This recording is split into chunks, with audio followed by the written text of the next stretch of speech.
सगळ्यात अगोदर तर एक वाटी भगर आपल्या एका मोठ्या भांड्यामध्ये स्वच्छ धुवून घ्यायचे. ते साईडला ठेवायचे 5 मिनिटं. नंतर गॅसवरती कढई गरम करायला ठेवायची. त्याच्यामध्ये आपल्या अर्धी वाटी साबुदाणा कमी गॅसवरती भारी असं भाजून घ्यायचं आहे. त्यानंतर थंड झाल्यानंतर मिक्सरच्या भांड्यामधून याला वाटून घ्यायचे. आता आपण जी भगर धुवून घेतली ती सुद्धा वाटून घ्यायची. 1 वाटी ताक घ्यायचे. सुरुवातीला अर्धी वाटी ताक याच्यामध्ये टाकून व्यवस्थित त्याला बारीक वाटून घ्यायचे.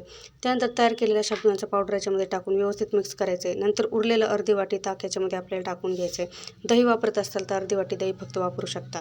याच्यामध्ये लगेच एक कच्चा बटाटा स्वच्छ किसून स्वच्छ धुवून घेतला तो टाकून घ्यायचा. चवीनुसार मीठ टाकायचं. व्यवस्थित असं मिक्स करायचं. लास्टमध्ये याच्यामध्ये आपल्याला चिमूटभर असं खायचा सोडा टाकून व्यवस्थित मिक्स करायचं. आता गॅसवर छोटी कढई ठेवायची. त्याच्यामध्ये थोडंसं तेल नंतर जिरे टाकायचे आणि आपलं 1 ते 1.5 चमचा बॅटर याच्यामध्ये टाकून घ्यायचे.